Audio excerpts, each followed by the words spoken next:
Bonjour tout le monde, aujourd'hui on va parler des troubadours. Ça, je sais, c'est un sujet qui plaît. Les troubadours ont bonne presse, pas qu'en Provence et pas qu'en France, un peu partout dans le monde. Il y a des spécialistes des troubadours en Amérique, en Autriche, en Allemagne, enfin un peu partout. Ça marche très bien et à mon tour, en un petit quart d'heure, je vais devoir vous faire goûter, aimer les troubadours. Alors je vais commencer par un scoop, allez, c'est parti. Le mot amour, que vous avez en français et en provençal aussi, eh bien ce n'est pas un mot français, même s'il fait partie du lexique français. Et oui, parce que les terminaisons en or latine donnent heure en français. Exemple, flore, fleur. Et ce or latin donne our en provençal. Flore, flour. Amor aurait dû donner en français ameur. Or on n'a pas ameur, on a amour. Alors pourquoi, me direz-vous? Ben, tout simplement parce que le mot amour, il a été emprunté au troubadour. Du coup, ça nous fait une rime. Amour, troubadour. Alors on verra pourquoi, parce que quelque part on dit que les troubadours ont inventé l'amour. Bon, c'est un peu fort, hein, ça serait oublier Platon, ça serait oublier des tas de penseurs et d'amoureux aussi, à travers le monde et avant les troubadours. Néanmoins, on verra que la subtilité de l'amour fin, la fine amour, eh bien, tout ça a été inventé par les troubadours. Alors, rapidement, sur le plan chronologique, les troubadours sont des poètes, bien sûr, du Moyen-Âge, mais le Moyen-Âge c'est vaste, ça dure un millénaire, c'est le haut Moyen-Âge et le bas Moyen-Âge. Les troubadours sont des poètes du bas Moyen-Âge, et grosso modo, la période des troubadours, c'est 12e, 13e siècle. Alors le premier des troubadours considéré comme tel, c'est un grand seigneur, c'est le grand-père d'Aliénor d'Aquitaine, c'est Guillaume IX, comte de Poitiers. C'est pratiquement le premier. Il aura l'état de troubadour en gros pendant 2 siècles, et le dernier il est de Narbonne, il s'appelle Guiraud Riquier, et lui il a le syndrome de je suis le dernier, j'arrive trop tard dans un monde trop vieux, non ça c'est Musset mais c'est pas grave, il aurait pu le dire quelque part, anachroniquement. Voilà, donc de Guillaume IX à Guiraud Riquier, il y a tout un tas de troubadours qui vont s'échelonner. Alors ils s'échelonnent aussi où, les troubadours? Eh bien dans tout le Midi et même jusqu'en Italie. Vous avez des troubadours dans tout le Midi de la France, dans le Limousin, en Aquitaine, en Provence, dans le Languedoc, voilà, tout ça, et je le répète, jusqu'en Italie. Alors les troubadours provençaux ne sont pas, je vais dire, les plus nombreux et les plus réputés. Alors bien sûr on en a en Provence, hein, si je focalise spécifiquement les troubadours provençaux, ben, on a Folquet de Marseille, que Mistral appellera Fouquet l'abominable, parce qu'il a participé à la croisade des Albigeois. Ça pour Mistral, c'est impardonnable. Vous avez également deux Rimbaud, Rimbaud de Vaqueras et Rimbaud d'Orange, les deux villes dans le Vaucluse. Vous avez aussi Bertrand de Lamanon. Lamanon est un petit village au nord de Salon-de-Provence. Voilà, il y en a d'autres, hein, des troubadours provençaux, vous avez Cadenet également, mais les plus prestigieux, soyons clairs, sont plutôt limousins. Voilà, le foyer limousin est certainement le plus connu. Alors, au-delà de ça, pour bien connaître les troubadours, il faut connaître un petit peu leur nom. Alors vous avez vu que le prénom Rimbaud est venu plusieurs fois, comme quoi c'était un prénom prédestiné. Et de temps en temps, ben, le nom qui est donné à un troubadour n'est pas un nom de famille hérité, c'est des fois un nom qu'on donne par rapport à l'activité du troubadour. C'est le cas par exemple de Cercamon, qui est un troubadour, lui, d'Aquitaine. Cercamon, en provençal, cerca, chercher. Et Lumon, Lumund, Cercamon, exactement, eh bien c'est celui qui cherche le monde, ça veut dire qu'il était itinérant. C'est celui qui cherchait le monde. C'est pas très bien ce qu'il cherchait, en tout cas, il était poète, et on l'appelait comme ça, cherche-monde, si on fait la traduction. Sur le plan sociologique, il y a des troubadours dans toutes les catégories sociales. Ne croyez pas que c'est l'apanage simplement d'un grand seigneur, ou des bourgeois, ou des clercs. Non, il y en a partout. On en avait un dans le clergé justement qui s'appelle le moine de Montaudoin. Pas mieux faire. Vous avez des grands seigneurs, par exemple, comme je le disais, Guillaume IX, comte de Poitiers. Vous avez des petits seigneurs, comme Bertrand de Born. Mais vous avez aussi des bourgeois, et aussi, chose curieuse et très intéressante, vous avez des pauvres. Et curieusement, ben, les pauvres sont très connus dans le milieu des troubadours. Et le plus connu, c'est bien sûr Bernard de Ventadour. Allez hop, c'est parti, regardez. Vous avez l'image de Bernard de Ventadour. Vous avez même également, autre scoop, eh bien des femmes troubadours, des poétesses. Pour l'époque, c'est un sacré tour de force. Vous avez des femmes qui écrivent. Vous avez la comtesse de Die, Na Castellozza. Vous en avez même une, paraîtrait-il, qui serait homosexuelle et qui s'appelle Béatrice de Romans. Romans, à côté du Rhône. Alors, certains pensent que c'est un canular, mais on peut penser aussi que c'est peut-être une bilitis du Moyen-Âge. En tout cas, on a l'exemple d'une femme troubadour, une troubadouresse, une troubaïritz, comme on dit à l'époque, qui chante la beauté des femmes. C'est pour vous donner cette idée de marqueterie, de melting pot sociologique des troubadours. Et ça, je le répète, c'est très intéressant. Alors, comment connaît-on les troubadours? Eh oui, eh bien, c'est qu'on a deux sources de renseignements très intéressantes, mais hélas, pas toujours très fiables. Vous avez dans un premier temps ce qu'on appelle les vides. En ancien provençal, ça s'écrit V-I-D-A, avec un S en graphie classique.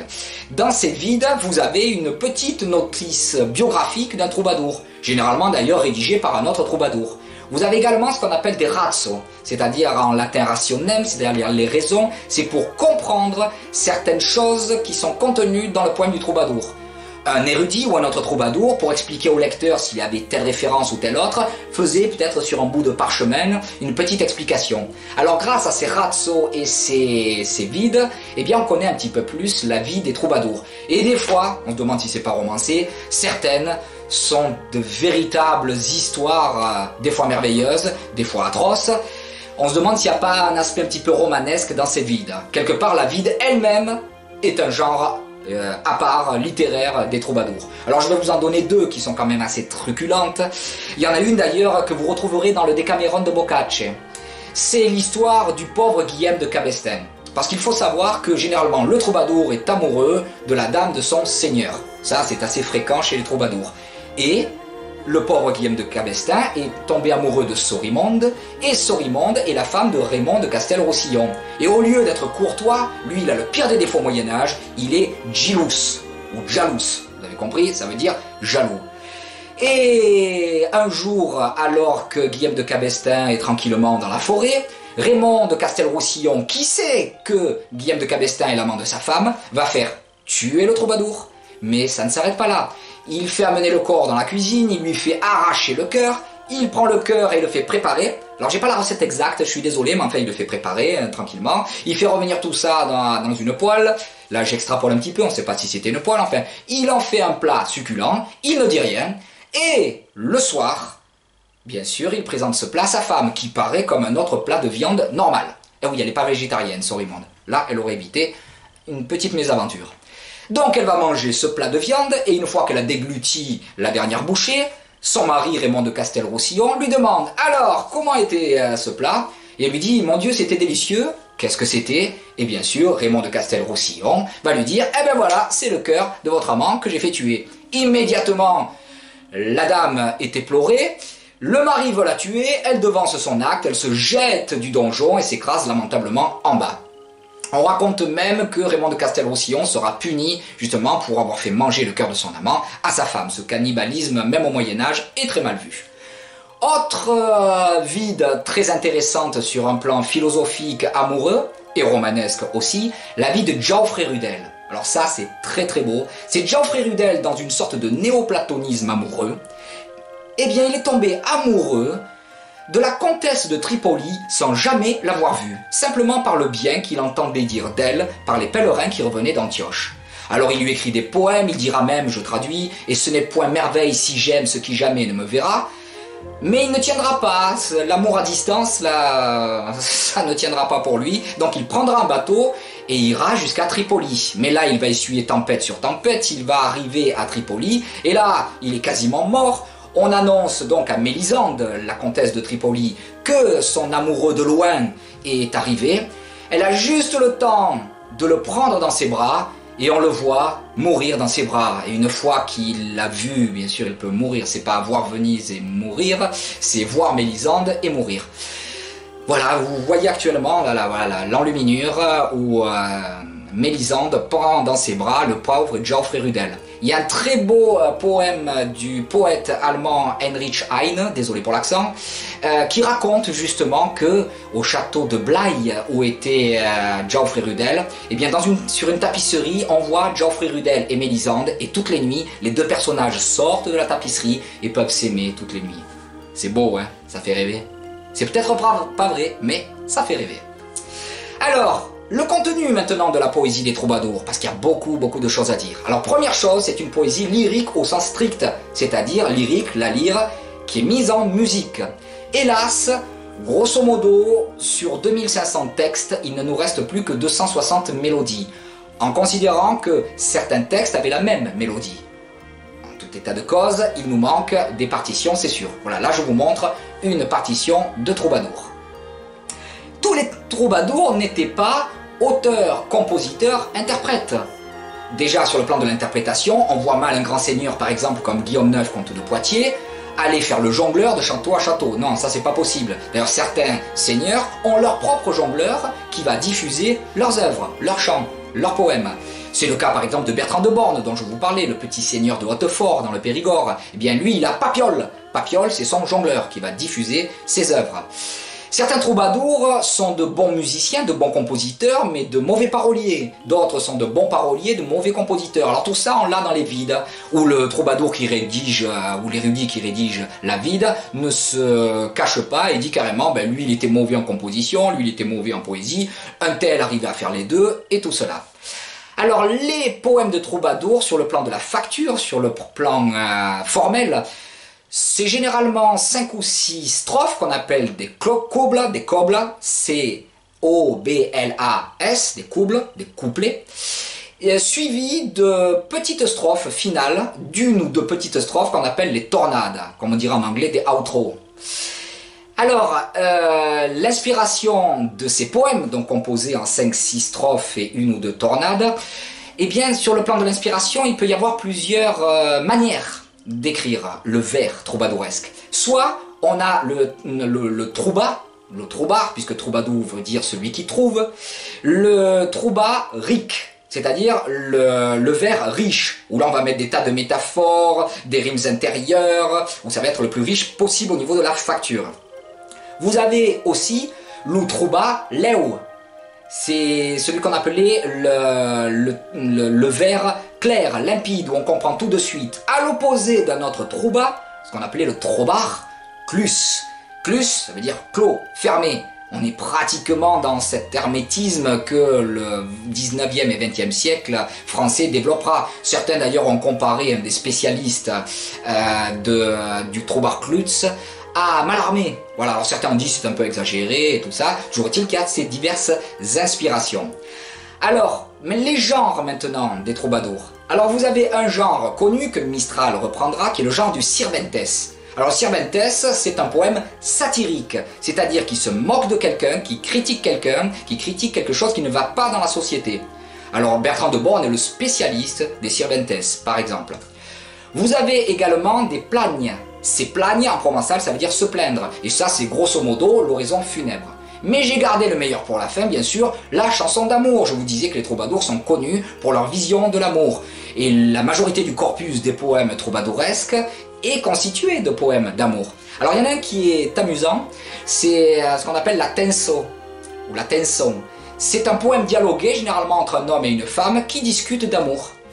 Allez, je vais faire une petite référence à la chanson du XXe siècle. À quoi ça sert l'amour? L'amour, quand tu l'as connu, vous avez compris, je cite une chanson d'Edith Piaf, c'est exactement l'esprit de la tenson.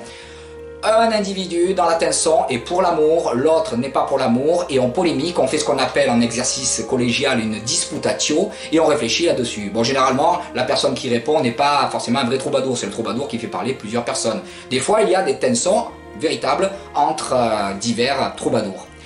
Alors, maintenant arrivons au contenu de la chanson d'amour des troubadours. Alors là, on est vraiment ce qu'on appelle en provençal au pica de la daille, c'est-à-dire au pointu de la faux, c'est-à-dire à la partie non pas la plus complexe, mais la plus intéressante, celle qui va trancher avec le reste de la littérature médiévale.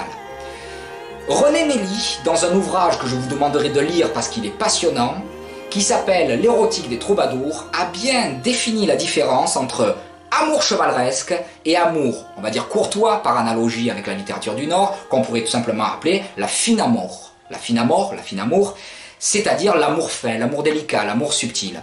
René Nelly nous dit, ben voilà, avant l'amour chevaleresque, et d'ailleurs Guillaume IX, comte de Poitiers, est encore dans le chevaleresque, c'est ce qu'on a aussi dans le nord de la France, en langue d'Oil, en gros c'est que la femme est une sorte de récompense charnelle sexuelle à des hauts faits d'armes. En gros, je suis un grand guerrier, je gagne des tournois, donc j'ai droit à la plus belle. Les filles qui écoutaient cette vidéo, qui regardaient cette vidéo, vous êtes scandalisées et vous avez raison. On est là dans l'objectisation totale de la femme. Mais ça va un petit peu avec. D'ailleurs, certains mauvais films à l'heure actuelle, c'est un peu ça. Des acteurs castés, très beaux, avec un héros qui est super costaud et qui se tape une belle nana. Voilà. Heureusement, les troubadours sont passés par là. On attend autre chose de la femme. On la considère différemment. Et première chose, la femme va être plus haute. Eh oui, ça commence là. La femme sur le balcon et le troubadour en bas. Regardez la symbolique spatiale. Ça, c'est intéressant. D'ailleurs, ça ne fera que s'agrandir. On le verra quand Dante et Pétrarque vont reprendre justement cette hiérarchie, eh bien ils vont accentuer le phénomène et ça va atteindre des sommets, si vous me permettez le mauvais jeu de mots, quand on arrivera au romantisme. Souvenez-vous de la lettre de Ruy Blas à la reine, chez Victor Hugo. Eh bien, il dira « Je suis un ver de terre amoureux d'une étoile ». Alors chez le troubadour, c'était « Je suis en bas du balcon et tu es sur le balcon ». Avec un peu d'escalade, on peut éventuellement y arriver. Quand on est un ver de terre amoureux d'une étoile, c'est fichu d'avance. Toujours est-il qu'il y a cette distance. En gros, la femme, c'est cette beauté, mais pas que physique, vers laquelle on doit aller et qui nous fait justement grandir. Regardez le mouvement que je fais, il y a une ascension vers la femme. Alors attention, cette ascension, c'est pas simplement j'ai des gros muscles, je suis costaud. Non, non, pas du tout. On attend du troubadour qu'il se soumette à un service amoureux. Et ce service, eh bien, il est constitué d'un respect envers la femme, d'un langage, notamment de flatter et d'honorer la dame. On va séduire la femme par le verbe. D'ailleurs, René Nelly nous dit, grosso modo, le parcours de l'énamourement chez la femme, en gros, c'est l'oreille et le cœur. En gros, on séduit les femmes par le verbe. Ça devient plus subtil, on est d'accord. Et inversement, la femme, elle, doit avoir certaines qualités qu'on ne lui avait pas encore découvertes. Par exemple, elle doit être enseignade, c'est-à-dire cultivée. Ouf, on s'intéresse au cerveau de la femme, mais qu'est-ce qui se passe dans le Moyen-Âge? Eh bien, enfin, on évolue. On va s'intéresser à la femme pour ce qu'elle a dans la tête, et pas simplement que pour son corps. Et là, on est dans une véritable évolution. Alors, quelle forme ça prend, cette séduction amoureuse? Eh bien, parmi les chansons les plus connues, il y a ce qu'on appelle l'aubade en provençal, en ancien provençal, l'alba laubo. Alors, une chanson d'aube, généralement le scénario est toujours le même, c'est le troubadour avec sa dame qui sont en pleine nuit quelque part dans le château, et il y a un petit guetteur qui surveille le moment où l'aube va arriver. Parce que généralement, comme la dame est mariée, il ne faudrait pas qu'elle soit surprise en plein flagrant délit d'adultère. Du coup, le petit guetteur généralement prévient en disant « Ça y est, les premières lueurs de l'aube sont là et il faut se séparer. » Et généralement, c'est une déchirure sentimentale. Eh oui, alors là, on est dans ce qu'on appelle l'élégie, c'est-à-dire le poème dans lequel on se plaint. Je sais que vous avez pensé aux amours de Mars et de Vénus en pleine nuit. Oui, effectivement, on peut y penser, c'est pas bête. Alors, il y en aura des chansons d'aube comme ça, des aubades, et il y aura le dernier des troubadours, Guiro Riquier, qui va nous inventer le poème inverse, qui va s'appeler la Serena ou la Sérénade, vous avez compris, la Sérénade, où là la position est inverse. C'est le troubadour tout seul qui est pressé, qui a hâte du soir à venir, car c'est le moment, le soir, la nuit, où il pourra retrouver sa dame. Alors des chansons d'aube, vous en avez comme ça, elles sont tout à fait intéressantes, et je vous engage vraiment à en lire, vous en trouverez, il y a de très belles anthologies, l'anthologie de Pierre Bec, de Jacques Roubaud, là on trouve ça absolument partout. Alors on va avoir justement une nouvelle image de la femme. Une femme qui ne doit pas être simplement objet de consommation, mais à laquelle on doit montrer qu'on est amoureux du cœur et pas du corps. Alors le problème c'est qu'en plus en provençal, le cœur et le corps, en provençal au moins contemporain, ça se dit pareil. C'est loucor sans S pour le cœur, et loucor avec un S, corpus corporis en latin, qui veut dire le corps. La dame, pour vérifier si son amant n'était pas un beau parleur seulement, eh bien elle allait soumettre son amant à ce qu'on appelait l'assag, l'essai, le test, la mise à l'épreuve. Et René Nelly nous dit, eh bien généralement c'était une épreuve d'ordre charnel où par exemple le troubadour pouvait être allongé entièrement nu à côté de sa dame entièrement nue toute une nuit sans qu'il se passe rien. On allait bien voir si le troubadour était vraiment amant du cœur ou amant du corps. Alors je sais très bien, il y a certains garçons là qui sont fous et qui se disent non, mais comment faisait-il pour tenir? Bien c'est ça qui fait tenir. L'amour, L'amour n'est pas que charnel. Et au contraire, je vous dirais, René Nelly le dit très bien aussi, eh bien peut-être que l'amour meurt en la jouissance. C'est beau, c'est pas de moi, c'est de Théophile de Viau. Dans l'élégie au comte de Candale, vous y recherchez si ça vous fait plaisir. René Nelly nous dit, ça on le doit à la littérature arabe, qui visiblement a influencé la littérature des troubadours. Et dans la littérature arabe du Moyen-Âge, on a toujours l'idée que si on obtient tout de la belle, eh bien on n'aura plus de satisfaction, on n'aura plus quelque chose qui nous permette de chanter non pas le plaisir, mais le désir. Stendhal s'en souviendra. D'ailleurs Stendhal connaît très bien une des vies de troubadour, vous irez rechercher aussi, ça se trouve très bien sur internet.